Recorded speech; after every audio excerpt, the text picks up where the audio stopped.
찬송가 170장입니다. 찬송가 170장 1절, 2절입니다.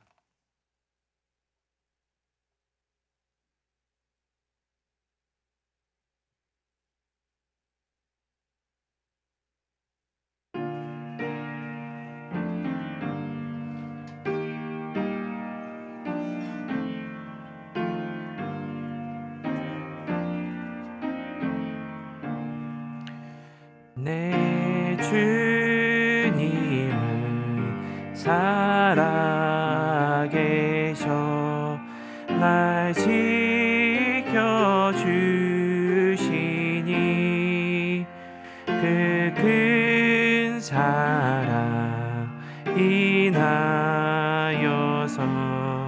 나 자유 얻었네. 나의 구원 되신 주님, 내 소망 되신 주, 항상 나와 함께 하셔 곧 다시 오시리.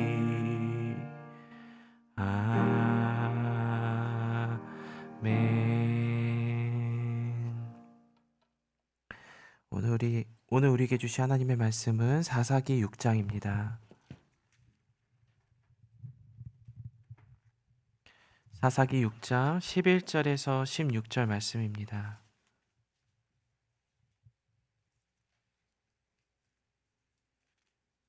사사기 6장 11절에서 16절입니다. 여호와의 사자가 아비에셀 사람 요아스에게 속한 오브라에 이르러 상수리 나무 아래에 앉으니라.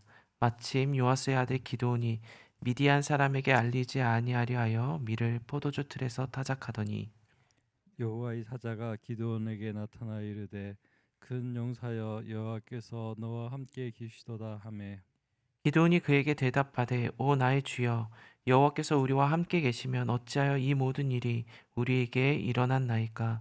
또 우리 조상들이 일찍이 우리에게 이르기를 여호와께서 우리를 애굽에서 올라오게 하신 것이 아니냐 한 그 모든 이적이 어디 있나이까. 이제 여호와께서 우리를 버리사 미디안의 손에 우리를 넘겨 주셨나이다 하니 여호와께서 그를 향하여 이르시되 너는 가서 이 너의 힘으로 이스라엘을 미디안의 손에서 구원하라. 내가 너를 보낸 것이 아니냐 하시니라. 그러나 기드온이 그에게 대답하되 오 주여 내가 무엇으로 이스라엘을 구원하리이까. 보소서 나의 집은 므낫세 중에 극히 약하고 나는 내 아버지 집에서 가장 작은 자이니이다 하니 여호와께서 그에게 이르시되 내가 반드시 너와 함께하리니 내가 미디안 사람 치기를 한 사람을 치듯 하리라 하시니라. 아멘. 사사 드보라의 시대가 끝난 후 이스라엘 백성은 다시 하나님 앞에서 악을 행합니다. 그 결과 7년 동안 미디안의 폭거에 시달립니다. 그 악행이 얼마나 지독했는지 때마다 이스라엘의 먹을 것과 가축 등 모든 것을 남김없이 빼앗아 갑니다. 하나님은 궁핍함으로 부르짖는 이스라엘을 향해 한 선지자를 보내시고 그 고통의 원인을 알려주십니다.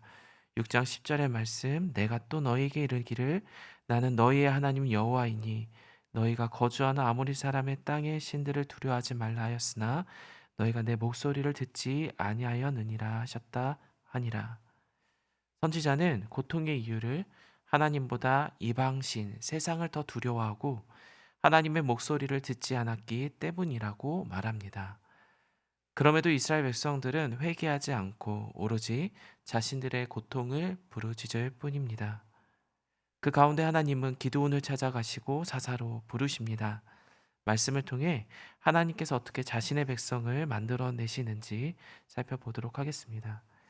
11절의 말씀을 보면 여호와의 사자가 찾아왔을 때의 기드온의 모습을 설명합니다.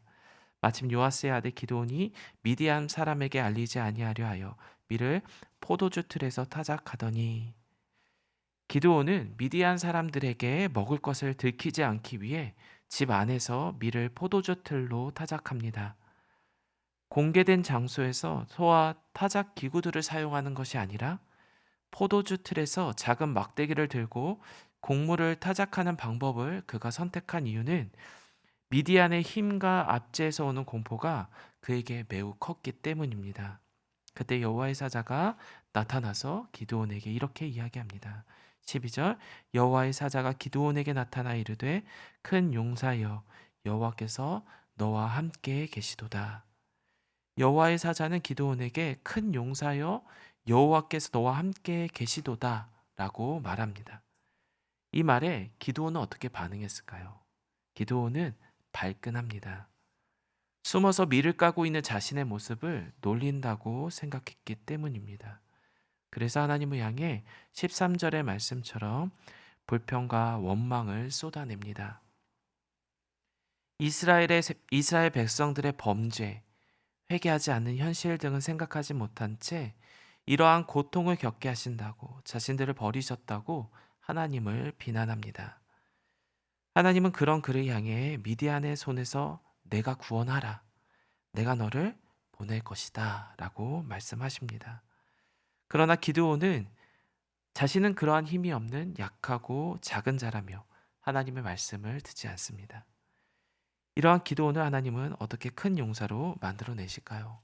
첫째, 하나님은 함께 하심을 통해 그를 큰 용사로 만들어내실 것입니다.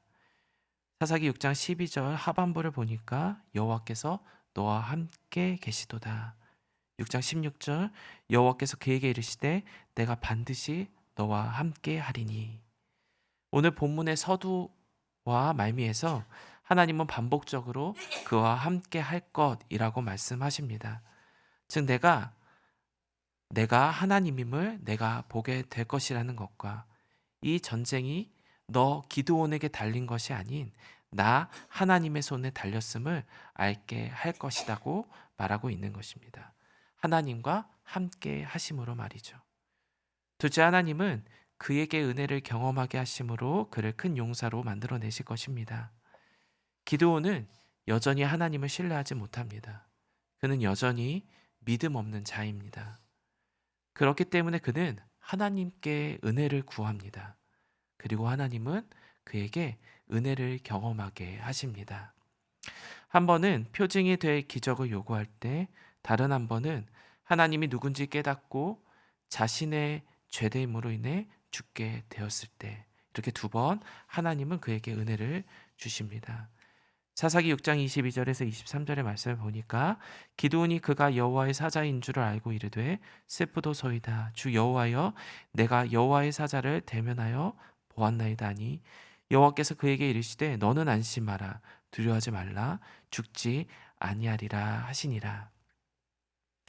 기드온의 생명을 붙드시고 그에게 참 평안을 은혜로 경험하게 하실 하나님과의 동행이 이렇게 시작됩니다. 기드온은 하나님의 임재를 전혀 깨닫지 못했고 자신을 큰 용사로 부르신 그 하나님의 뜻을 오해했습니다. 더하여 불평과 불만을 쏟아냈습니다. 하나님은 그런 자를 큰 용사라고 불러주셨고 그렇게 만들어내시겠다 약속하셨습니다. 하나님은 기드온처럼 믿음 없는 자를 부르시고 삶의 전 과정을 통해 하나님의 은혜와 사랑을 경험하게 하십니다. 이것이 바로 하나님 백성의 삶입니다. 나라는 환경에 집중되었던 자가 하나님을 통해 은혜와 긍휼과 사랑을 배워서 그것을 전하는 자로 다시 태어나는 것. 이것을 다른 말로 신앙생활이라고 말합니다. 이 쉽지 않은 과정을 하나님은 왜 우리에게 허락하실까요? 왜 그것을 겪게 하실까요? 하나님이 창조하신 믿음으로만 볼 수 있는 그 하나님의 세계를 하나님의 백성된 우리가 알고 보고 살아가길 원하시기 때문입니다. 세상의 헛된 이야기에 흔들리지 않고 오직 하나님만을 의지하는 자로 우리가 살아갈 수 있도록 만들어내기 위함입니다. 그래서 성경은 끊임없이 그 하나님에 대해 여러 가지 그림으로 설명하고 소개하고 있는 것이죠. 저는 이것이 하나님이 우리에게 주신 은혜와 사랑, 신비라고 믿습니다. 오늘도 그 하나님을 의지하여 주신 은혜와 사랑을 붙들고 살아가는 저와 여러분이 되길 바랍니다. 사랑의 하나님, 오늘 이 시간 새벽을 깨우게 하시니 감사합니다. 부족하고 연약한 우리에게 은혜와 사랑을 더하셔서 참 평안과 행복, 구원을 주시는 그 하나님을 알아가게 하시니 감사합니다. 헛된 세계에 갇혀 있던 우리에게 찾아오셔서 그 세계를 벗겨내시고 하나님의 말씀이라는 진짜 현실을 볼 수 있도록 도와주시고 늘 그 은혜와 사랑에 기대어 살아가는 우리 되게 하옵소서. 오늘도 주님이 주시는 기쁨과 감사가 넘치는 그런 하루가 되길 원하오며 살아계신 예수 그리스도의 이름으로 기도합니다. 아멘. 하늘에 계신 우리 아버지, 아버지의 이름을 거룩하게 하시며 아버지의 나라가 오게 하시며 아버지의 뜻이 하늘에서와 같이 땅에서도 이루어지게 하소서.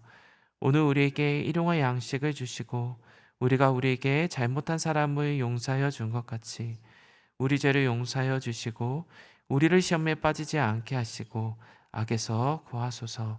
나라와 권능과 영광이 영원히 아버지의 것입니다. 아멘.